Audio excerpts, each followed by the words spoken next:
like I'm trying to set her up to do something. Nah, But I'm like, you don't want to be by yourself. she got like, a nice space to be able to entertain. She got nice views and shit. She could have a lit little function for her. I wasn't telling her to have a party, but Not it's like, a function. you know. A kickback. Not even a kickback. A little some You shit. had some company is what I was getting at, not a party at all. Okay, now you said two different things. Okay? No, you just made it. No, you said like, yeah, you got a party. She's like, I got a party. Like, I was having two conversations. It was two different conversations. She's like, I meant two people can come over. When I'm there. Like when I'm here, you can have a party. Yeah. But while she was gone, I'm like, you have some company just so you don't have to be by yourself. Yeah, I think you got to get that energy out your system though, no matter what. So either they're gonna get it now or they're gonna get it later. I think it's more harmful later, personally. Right? I think the consequences is more drastic. I think all that shit is more detrimental later. Right? I think specifically for dudes. I was gonna say some dudes. I was gonna say a lot for maybe dudes. Maybe it's for guys, yeah. It's for women too though. I think that's what whole phase is. I feel like I should. Yeah, but women can even have their whole phase later. Like women can be hoes 35 plus. You could be a hoe whenever you want to be a hoe. What I said was I think that it's more detrimental. You're going to have these phases in life. I think that's true I think it's true of men more so than women though. I don't know that it's all that much to a woman's detriment for it to be later. Like yeah, I feel like it could be more detrimental to a woman earlier. Jeez. I feel like in my experience, and we were just talking about this, me and my friend was just talking about like having our parents help us with certain things or whatever, because one of the friends is struggling with allowing her son to, you know, not coddling him, but helping him out with some things, right? And the father is not really helpful at all. She sent him with his daddy. Like, daddy ain't shit. Right. You know, her ex-husband or whatever like that.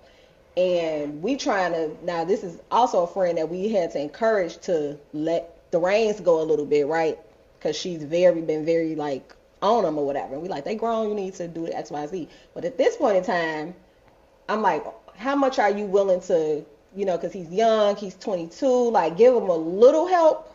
Yeah. Just so that down the line he not so bad. And then me and Badia, you know, we were talking about how we wish that our parents had kind of stepped in and just did X, Y, Z for us. Like I know my daddy specifically was like, he told me, between you and your sister, I knew you was gonna be good, so I wasn't worried about you.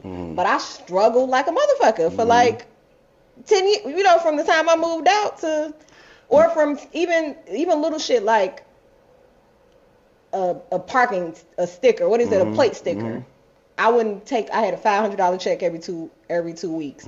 I wouldn't take a little $75 and pay for the parking sticker, right. And then I end up instead having $4,000 in parking tickets racked up. Now I got to get a boot off. This is real shit, and my daddy would be paying for it. Yeah. When maybe if he would have just like on the front end, just told me what to do, even though I'm grown or whatever the case may be, just like give a little bit of heads up. So I think like for women, or I mean I can't speak for little boys or whatever, but I know from our conversations that we had, like we wish that somebody would have like been on us a little bit more instead of thinking we so great and got it all together. No good deed goes unpunished. You know, you get viewed as that responsible person that can handle some shit, and then nobody thinks you need help.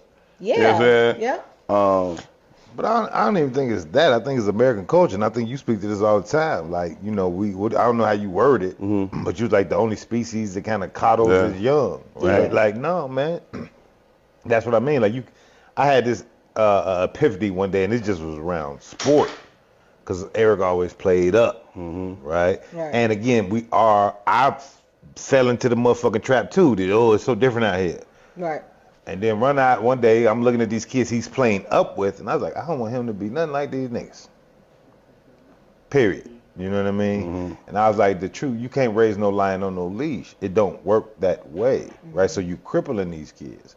And it ain't these kids, these men, these women, you're crippling them. You know what I mean? These certain experiences you're supposed to have on your own. Part of the structure of the society where they playing video games, and they're on the phone, and they're in the house, they're not having natural experiences. Because they ain't even going into my kids, neither one of them have a neighborhood friend. Not one neighborhood. That ain't even rational to me. You understand what I'm saying? Like, that's not even a logical thing to me. Because we grew up different. We was always outside, like around in your neighborhood. But they grow up thinking they friends is in fucking Portland, Oregon on Facebook. But what I'm saying is we've created this kind of flawed ass environment as the reality. Make sure you watch her band too. My nigga. Hey! Fucks with it. You heard me? Slap lazy. We right. Fuck it.